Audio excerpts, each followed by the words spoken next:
Hello and welcome to episode 112 of the Physician Assistant Exam Reviews podcast. This week, we're going to be talking about spinal disorders.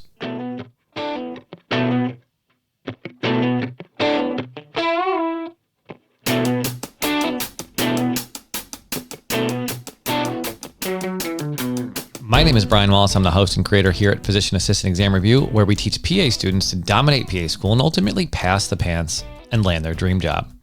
If you find this show helpful, please do me a favor and your friends a favor. Please share it with them.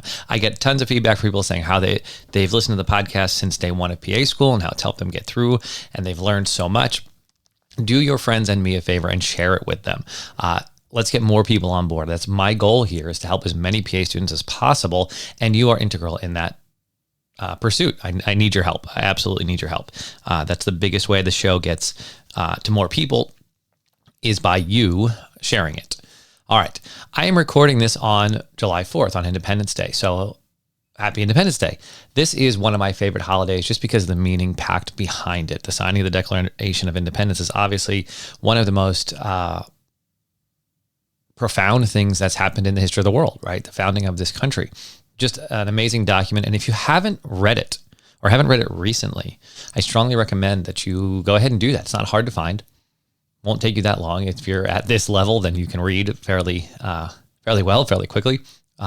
Take some time to go through that document. It's very moving, and I think it will give you a newfound appreciation for what this country stands for, what freedom looks like, all of those things. Now, let's move on a little bit. I'm mentioning that this is being recorded on July 4th specifically because I'm hosting only two more cohorts of the 33 Days to Pass the PANCE program in 2023. One will be held in August and one will be held in November. Initially, I was thinking about doing one in September, but it's just become too overwhelming for me to invest the time and energy into those students that I need to, as well as the things that are growing for Physician Assistant Exam Review in general. So I've cut out the September cohort, and there's only going to be an August and a November left in 2023. The registration for the August cohort will begin on Monday, August 10th at 6 a.m. I'm also only taking 40 people in that cohort. So if you're interested, I strongly recommend that you get on board early, because although registration is set to run through that week, I'm going to shut it down once we hit the cap for the class, because I want to be able to focus on the people in the class. And it needs to be that size is the bottom line. So I will be shutting down if we get to that number. Well, now we may not get to the number, and I can't say when we will. But if you're interested and you definitely want your spot in the August cohort, then I would get on, like I said, on Monday and make sure that I was in there. That will be, I've talked to a lot of students about the 33 Days program on their way out the door, and I've had a number of them say, yeah, 2 or 3 months before would actually be helpful, because the things we teach, the things we go over, it's nice to have some time to practice them, sometimes to work with them, sometimes to create them, to turn them into habits, right? It's one of the reasons why it's over 33 days, but it'd be nice to have a little bit more time. So if you're taking your test in September or October or November, don't feel like doing the August cohort would be too early for you. I think that would be perfect. A lot of students have said that would work out really well. Anyway, if you're interested, you can find more information at www.physicianassistantexamreview.com/33. And that will get you that will get you more information on the 33 Days program. I just finished the June cohort, ended yesterday, as a matter of fact. And this group was amazing. They were absolutely a ton of fun, very engaged. I had a lot of people who had students who were in their first year of PA school because they wanted to learn how to take tests better. They wanted to learn how to study better. I had students who had failed the PANCE 2 and 3 times. I had someone who had failed the PAN-RE 2 or 3 times, and they've just made amazing progress. So this one person wrote in just today, this morning, and I was very thankful to hear it. I'm just going to read to you what she wrote, what she emailed me. Day 33, exclamation point. Thank you, Brian, for all your daily lessons.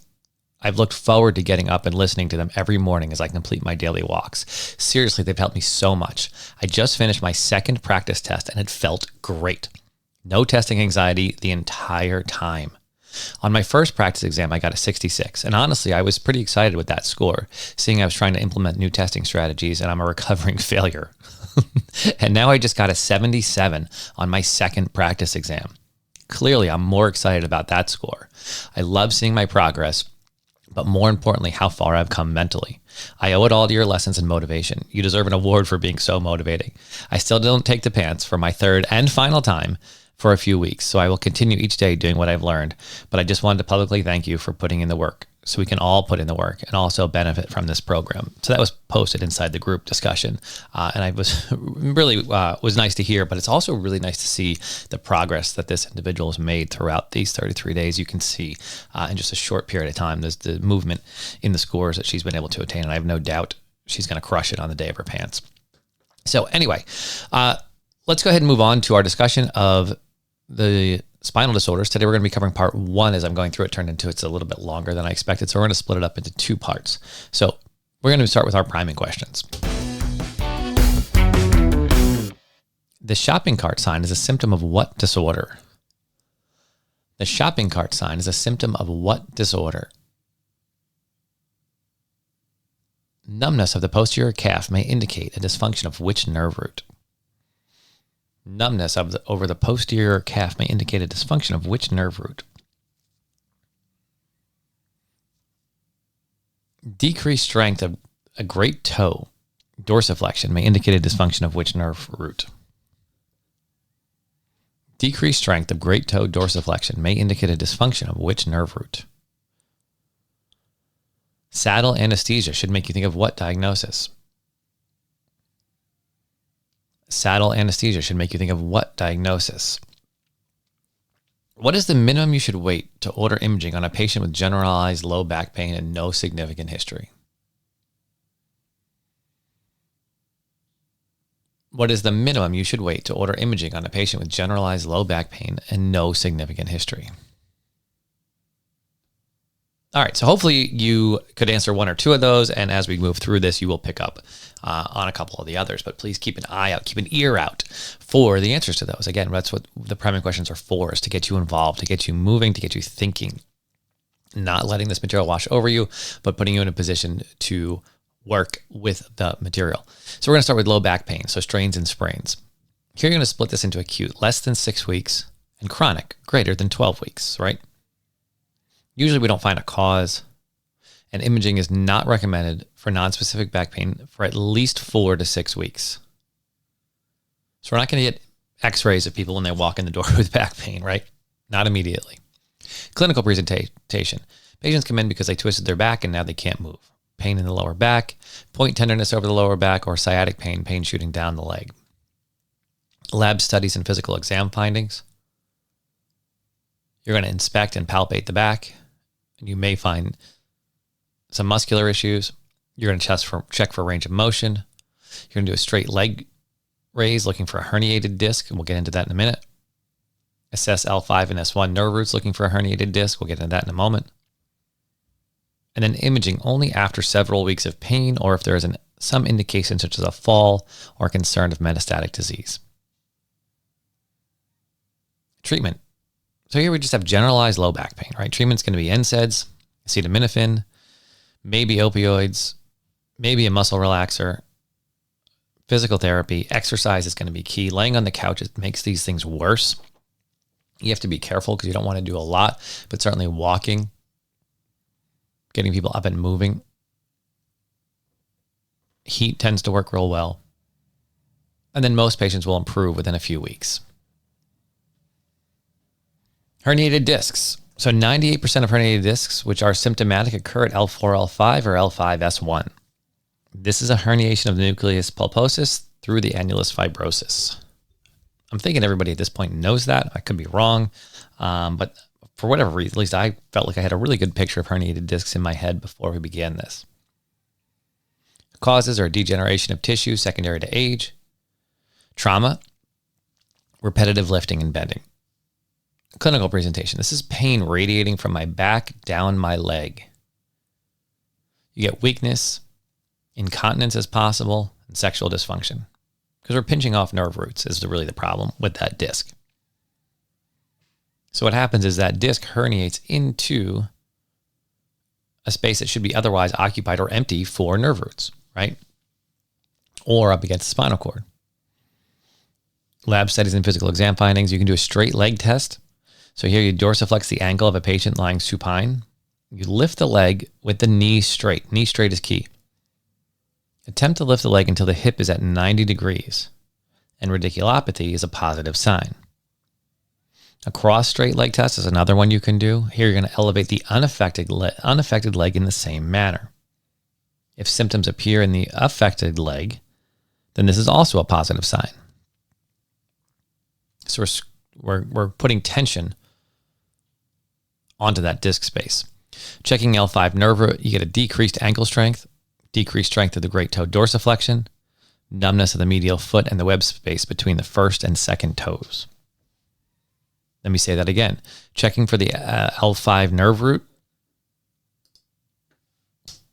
you get decreased ankle strength, decreased strength of great toe dorsiflexion, and numbness of the medial foot and web space between the first and second toe.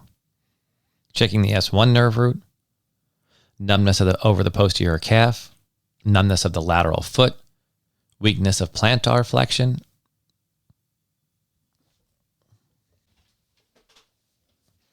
and a decrease in the Achilles reflex from the S1 nerve root. Treatments. NSAIDs are a good place to start. We just want to decrease that inflammation. An epidural steroid injection. Again, an epidural steroid injection is a localized steroid, right? So we're going to decrease the inflammation in a local setting. So an NSAID, if you're going to take an oral NSAID, it's going to decrease inflammation throughout the body. If you're going to inject that and a steroid into a specific area, we're going to decrease inflammation in that area profoundly. Physical therapy. And then lastly, surgical treatment, which include a discectomy. So going in and taking that disc out that's in the space it shouldn't be in. So removing that piece that has herniated. And then if you're going to do this in the cervical spine, it may be an anterior cervical discectomy and fusion. So you may go in and take the entire disc out, and then you put a bone block between the two vertebrae, and you fuse the two adjacent vertebrae. So you completely remove that disc.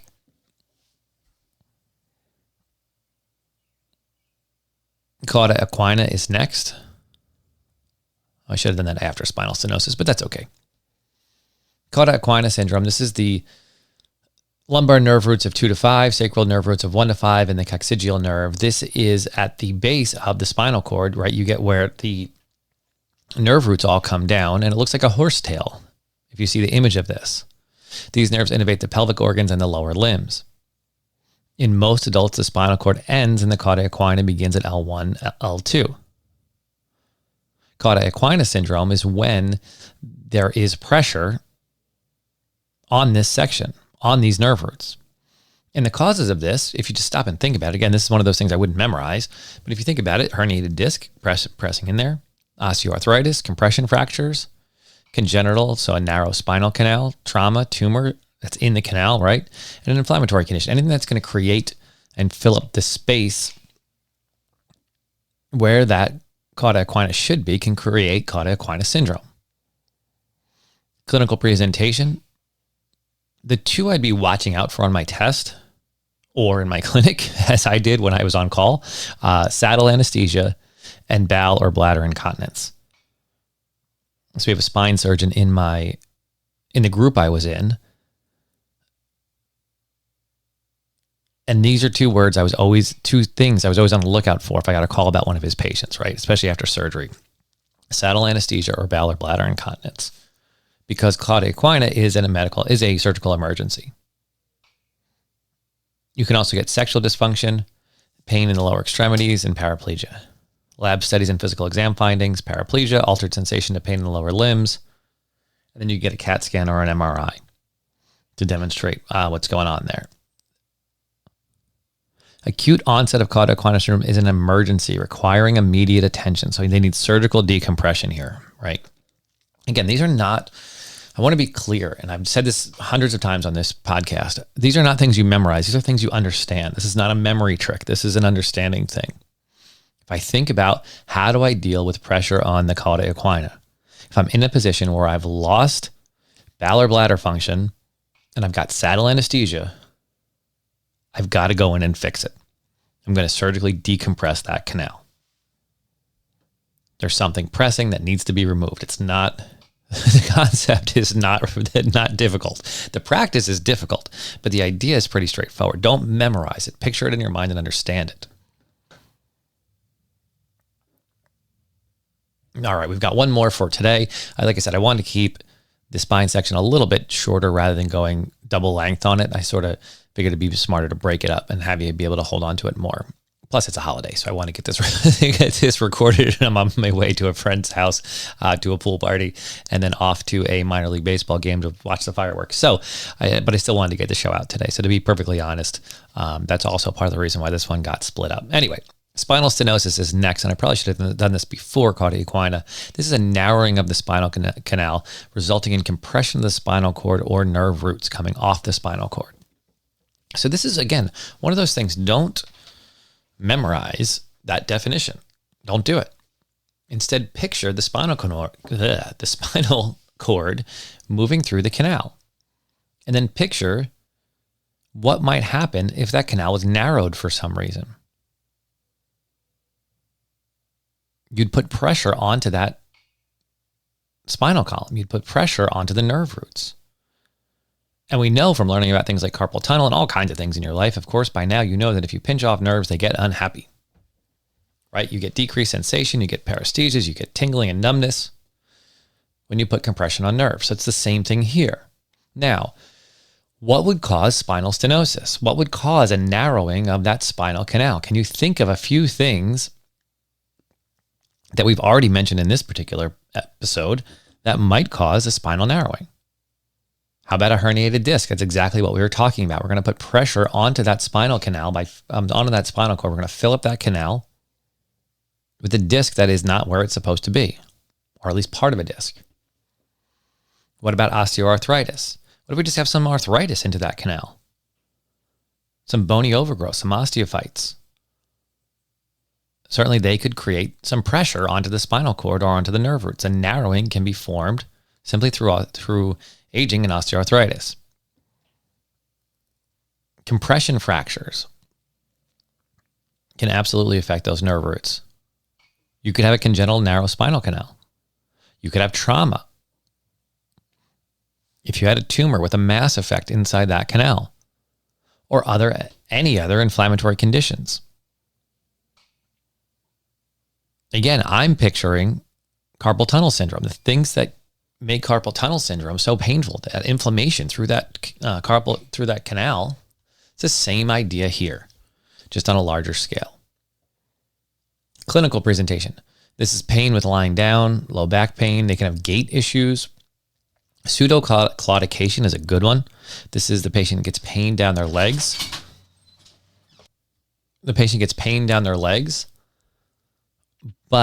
So it's similar to claudication, but they have good pulses. It's not a vascular issue. It's a nerve issue. They can get anesthesia or paresthesias. They can get weakness down the legs. Radiculopathy, so pain and weakness or numbness radiating down a particular nerve distribution. Then again, you could get loss of bowel or bladder function depending on what we're pressing against. And then the other thing patients will talk about when they come in is the shopping cart sign. So they get relief of symptoms while bending forward and pushing a shopping cart because you're adjusting the strain on that spinal canal. That flexion of the spine can alleviate some of the pressure on those nerves. Lab studies and physical exam findings, you get an x-ray, an MRI, perhaps a myelogram or an electromyelogram for nerve conduction. Treatments, we always start small with NSAIDs and Tylenol to help relieve some of that inflammation and pain. Exercise and physical therapy. Again, you could do an epidural steroid injection. Some of this depends on what you think is causing the problem, though, right? So these are the generalized treatments, but you're going to do specific treatments based on what you believe the problem is being caused by, and that's what the MRI and the electromyelogram are for. Lumbar decompression, so surgical. You're going to remove the bone and ligament overlying the spinal canal and basically let it breathe, give it some space, just like you would do a carpal tunnel, right? You'd cut the ligament. So you'd open this up to allow the nerve the space that it needs. So it's surgical correction.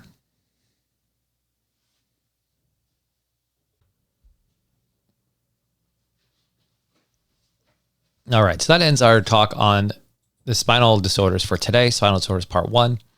Very, very quickly, our study tip for today, I just want to talk briefly about what I mentioned throughout this, is the idea that a deep understanding is going to retain information far longer than memory tricks, right? So we all use memory tricks to get us by, but we wonder why we don't retain information. Well, it doesn't stick. Well, it's not with us on exam day, or it disappears the day after the exam. It's because you're using a trick to get you through. A much better process is to know the information, to learn the information, to make it part of you. We talked about associations not too many shows ago. It's important that you understand the material rather than just memorizing words. So today, for spinal stenosis, you should be able to think of the reasons that might cause that. Same as Cauda equina, right? They're not that different. Why would a straight leg test be an issue? Why would that work on a herniated disc? Right? Those are the kinds of questions you should be asking and you should be considering, not memorizing lists of causes, but understanding what the situation looks like and what might cause those problems. Understanding what the situation looks like and why a straight leg raise would cause symptoms to be increased. Not memorizing the shopping cart sign, but picturing the elderly man or woman coming into your office. And when you ask them, they say, yeah, I do feel better when I'm leaning forward like this after I've been in pain for a little while. And understanding why that works. It creates much more durable memory than memorizing these lists. Now, you're certainly welcome. I have all the notes over on the website, www.physicianassistantexamreview.com. All of the notes are along with the show, so you can go ahead and read every bullet point and memorize each bullet point. But if that were it, I would just have you read the notes. But it's not. That's why I do the podcast, is to fill in the color, to fill in the stories. Because that's what creates the durable knowledge. Not the lists upon lists upon lists. That's how we don't remember anything, right? That's how we fight our own brains. I can't remember my shopping list by the time I get to the store, let alone these. Right? You've got to create those mental images. You have to create that deep understanding. That's how you get the stuff to stick. All right, let's answer our priming questions. Shopping cart sign is a symptom of what disorder? Hopefully you got this one nailed at this point. Shopping cart sign is a symptom of what disorder? Spinal stenosis. Numbness of the posterior calf may indicate a dysfunction of which nerve root? S1. It's also that Achilles reflex. Decreased strength of the great toe dorsiflexion may indicate a dysfunction of which nerve root? Again, are you picturing what dorsiflexion looks like, or are you just memorizing the words? What does great toe dorsiflexion look like? It's lifting up of the great toe, right? That should be a picture in your mind. A decrease in strength of lifting up the great toe may indicate a dysfunction of which nerve root? The answer is L5. Saddle anesthesia should make you think of what diagnosis? This should terrify you, so it should jump right out. Saddle anesthesia should make you think of what diagnosis? Cauda equina syndrome. And what is the minimum you should wait to order imaging on a patient with generalized low back pain and no significant history? That's one I feel like is going to show up on your exam. 4 weeks. The answer there is 4 weeks. All right, fantastic. Thank you so much for participating and being a member of this community and listening to the full episode today. I really do appreciate it. Happy Independence Day. And once again, if you are interested in taking your exam anywhere towards the end of this year, I do recommend that you check out www.physicianassistantexamreview.com/33 to look into the 33 days to pass the PANCE program. We've had amazing success over the past year. What are we at? 4 cohorts last year and 3 already this year. So 7 cohorts of just fantastic people really making huge differences in their lives and in their work. So that's just been an absolute blast. I'd love for you to be a part of it. All right. So until next time, where we pick up with the spinal cord, the second part of the spinal cord. And again, you can get those questions over at www.physicianassistantexamreview.com/MSK. All right. Good luck. Take care. If you're taking your exam anytime soon, good luck on that.